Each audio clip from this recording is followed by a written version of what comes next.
بسم اللہ الرحمن الرحیم۔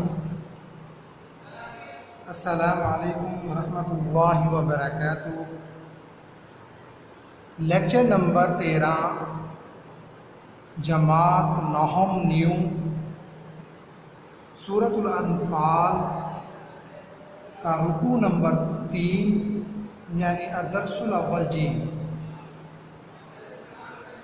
اور صفحہ نمبر ہے 11۔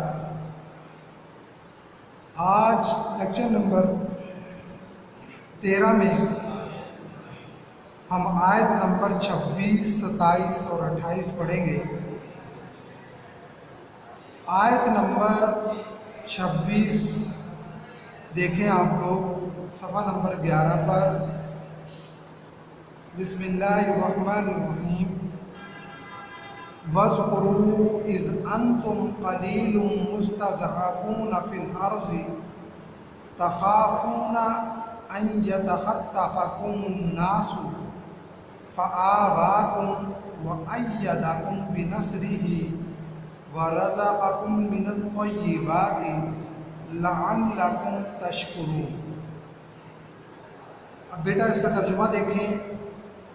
اور اس وقت کو یاد کرو جب تم زمین یعنی مکہ میں قلیل اور ضعیف سمجھے جاتے تھے اور ڈرتے رہتے تھے کہ لوگ تمہیں اڑا نہ لے جائیں، یعنی بے خواہ و ماں نہ کر دیں، تو اس نے تم کو جگہ دی اور اپنی مدد سے تم کو تقویت بخشی اور پاکیزہ چیزیں کھانے کو دی تاکہ تم اس کا شکر ادا کرو۔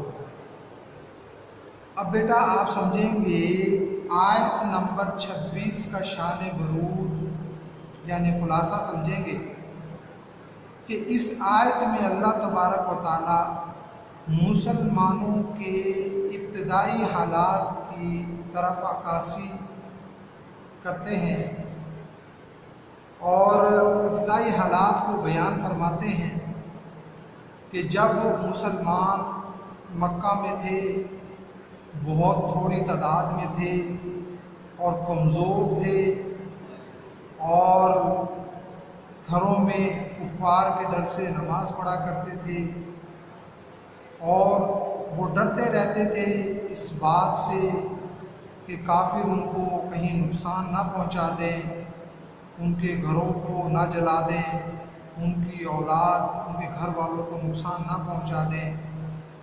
تو ہر وقت جو ہے وہ کفار کا دل میں خوف رہتا تھا۔ پھر یہ کہ اللہ تبارک و تعالیٰ کے حکم سے مسلمان مکہ سے مدینے کی طرف گئے، وہاں پہ اللہ تعالیٰ نے فآواکم جگہ دی، اور جگہ کے بعد پھر وَأَيَّدَكُمْ بِنَصْرِهِ اپنی مدد سے تقویت بخشی۔ غزوہ بدر میں اللہ تبارک و تعالیٰ نے مسلمانوں کو فتح دی، اور اس فتح سے مسلمانوں کی قوت میں اضافہ ہو گیا، افرادی لحاظ سے بھی اور مالی لحاظ سے بھی مسلمان جو ہے وہ مضبوط ہو گئے۔ وَرَزَقَكُم مِّنَ الطَّيِّبَاتِ اور جتنے بھی کافروں کے باغات تھے ان پر مسلمانوں کا قبضہ ہو گیا۔ اس سارے کا مقصد یہ تھا کہ اللہ تبارک و تعالیٰ فرماتے ہیں کہ وہ جو تمہاری مکہ میں حالت تھی اور اب جو مدینہ میں تمہاری حالت ہے، تو اس کو دیکھ کر اللہ تعالیٰ کا شکر ادا کرو۔ اب بیٹا آپ لوگ لائنیں لگا لیں گے۔ وَاذْكُرُوا إِذْ أَنْتُمْ قَلِيلٌ مُسْتَضْعَفُونَ فِي الْأَرْضِ یہاں پہ لائن لگاؤ گے۔ اس کا ترجمہ اور اس وقت کو یاد کرو جب تم زمین یعنی مکہ میں قلیل اور ضعیف سمجھے جاتے تھے، یہاں پہ لائن لگا لو۔ قلیل سے مراد تھوڑے ہیں، ضعیف سے مراد کمزور ہے۔ آگے تخافون ان یتخطفکم الناس یہاں پہ لائن لگاؤ گے۔ اس کا ترجمہ اور ڈرتے رہتے تھے کہ لوگ تمہیں اڑا نہ لے جائیں، یعنی بے خواہ و ماں نہ کر دیں، یہاں پہ لائن لگا لو۔ فآواکم یہاں پہ لائن لگاؤ۔ اس کا ترجمہ تو اس نے تم کو جگہ دی، یہاں پہ لائن لگاؤ۔ وَأَيَّدَكُمْ بِنَصْرِهِ یہاں پہ لائن لگاؤ۔ اس کا ترجمہ اور اپنی مدد سے تم کو تقویت بخشی، یہاں پہ لائن لگاؤ۔ وَرَزَقَكُم مِّنَ الطَّيِّبَاتِ یہاں پہ لائن لگاؤ۔ اس کا ترجمہ، اور پاکیزہ چیزیں کھانے کو دی، یہاں پہ لین لگا لو۔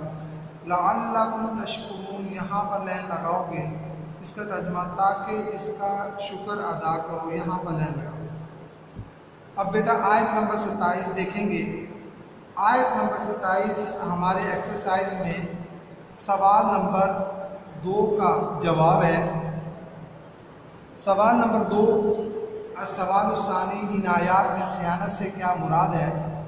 اس کے آگے صفحہ نمبر 11 لکھ لیں گے آپ۔ اب آ جائیں گے صفحہ نمبر 11 پر، آیت نمبر 27، یا ایھا الذین آمنوا، یہاں سے آپ لوگ بریکٹ لگاؤ گے، اوپر 2 لکھو گے، سرکل لگا دو گے۔ دیکھیں بیٹا اس سوال نمبر 2 کا جواب، یا ایھا الذین آمنوا لا تخونوا اللہ والرسول وتخونوا اماناتکم وانتم تعلمون۔ جہاں پر بیٹا آپ لوگ بریکٹ بند کرو گے، اوپر 2 لکھو گے، سرکل لگا دو گے۔ اب اس آیت نمبر 27 کے ترجمے کو سوال نمبر 2 کے جواب کے لیے آپ ہائی لائٹ کر لیں گے۔ اے ایمان والو، نہ تو خدا اور اس کے رسول کی امانت میں خیانت کرو اور نہ اپنی امانتوں میں خیانت کرو، اور تم ان باتوں کو جانتے ہو۔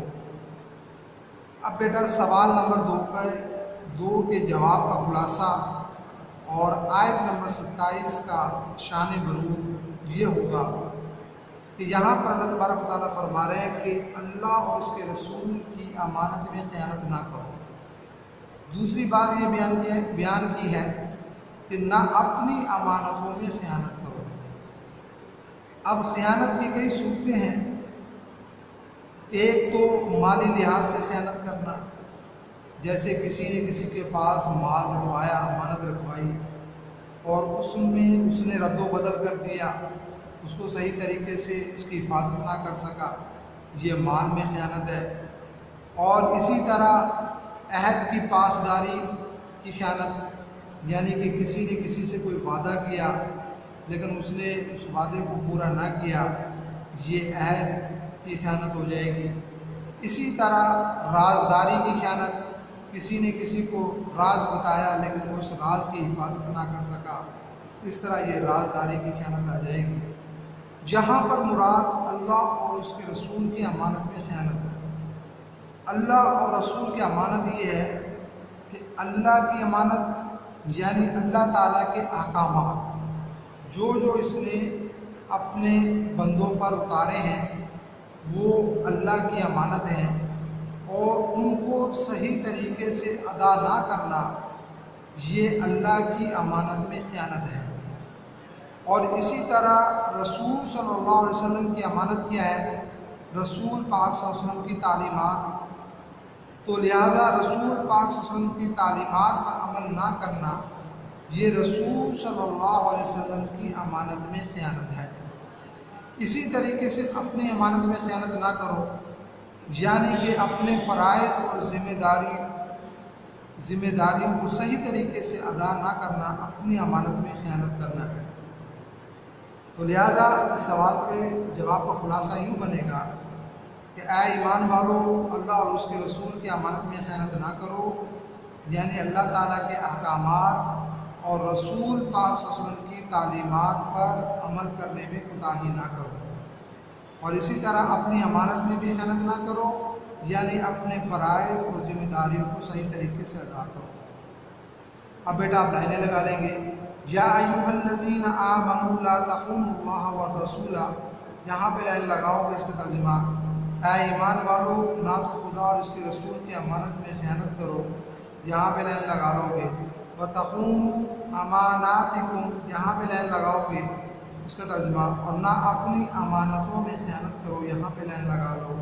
وانتم تعلمون، یہاں پہ لائن لگاؤ گے، اس کا ترجمہ اور تم ان باتوں کو جانتے ہو، یہاں پہ لائن لگاؤ۔ اب بیٹا آیت نمبر ہے 28، دیکھیں وَاعْلَمُوا أَنَّمَا أَمْوَالُكُمْ وَأَوْلَادُكُمْ فِتْنَةٌ وَأَنَّ اللَّهَ عِندَهُ أَجْرٌ عَظِيمٌ۔ ترجمہ، اور جان رکھو کہ تمہارا مال اور اولاد بڑی آزمائش ہے، اور یہ کہ خدا کے پاس نیکیوں کا بڑا ثواب ہے۔ اب بیٹا یہاں پہ یہ سمجھنا ہے کہ فتنہ، لفظ فتنہ سے مراد کیا ہے؟ آپ کو میں نے بتایا کہ سورہ انفال میں فتنہ 3 معنی کے لیے استعمال ہوا ہے، ایک کفر کا فساد، دوسرا عذاب اور تیسرا آزمائش۔ یہاں فتنہ بمعنی آزمائش ہے کہ اللہ تعالیٰ فرما رہے ہیں کہ تمہارا مال اور اولاد تمہارے لیے آزمائش ہے۔ اب بیٹا اس بات کو آپ نے سمجھنا ہے کہ کیسے آزمائش ہے۔ مال جو ہے، مال سے انسان اپنی ضروریات کو پوری کرتا ہے، اپنی آسائشیں پوری کرتا ہے، تو لہٰذا مال سے محبت ایک فطری عمل ہے، اور یہی مال اگر جائز طریقے، حلال طریقے سے کمائے گا اور پھر اس مال کو جائز اور حلال طریقوں پر خرچ کرے گا تو یہ مال اس کے لیے باعث رحمت بن جائے گا۔ اگر اس کے برعکس کہ وہ مال حرام طریقے سے کمائے یا حرام راستوں پر خرچ کرے تو پھر یہ مال اس کے لیے عذاب بن جائے گا۔ اسی طریقے سے اولاد سے محبت فطری عمل ہے۔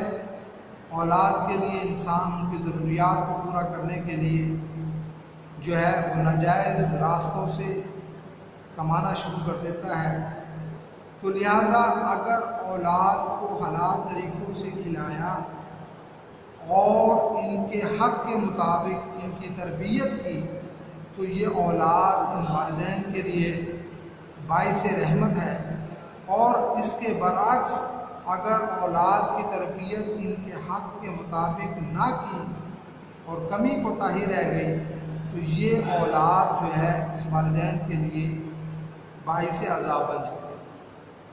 اب دیکھیں بیٹا آپ لائنیں لگا لیں، وَاعْلَمُوا أَنَّمَا أَمْوَالُكُمْ وَأَوْلَادُكُمْ فِتْنَةٌ، یہاں پہ لائن لگاؤ کہ اس کا ترجمہ، اور جان رکھو کہ تمہارا مال اور اولاد بڑی آزمائش ہے، یہاں پہ لائن لگا لو گے۔ وَأَنَّ اللَّهَ عِندَهُ أَجْرٌ عَظِيمٌ، یہاں پہ لائن لگاؤ گے، اس کا ترجمہ یہ کہ خدا کے پاس نیکیوں کا بڑا ثواب ہے، یہاں پر آپ لوگ لائن لگا لیں گے۔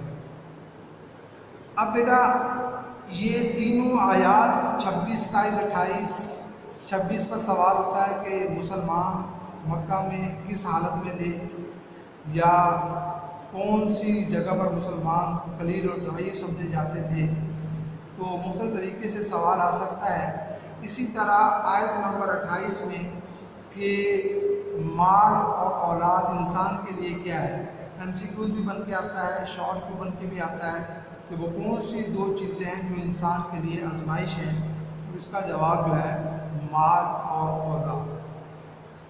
اب بیٹا آپ صفحہ نمبر 12 پہ آ جائیں گے، الکلمات و تراکیب، یہ الفاظ معنی ہیں، ان کے میننگ کو ہائی لائٹ کر لیں گے۔ شرط دواب، بدترین قسم کے جانور، یحول حائل ہوتا ہے، یتخطفا وہ اچک لے جائے، لا تخونوا تم خیانت نہ کرو، استجیبوا حکم مانو پکار کا جواب دو، مستضعفون مغلوب زور۔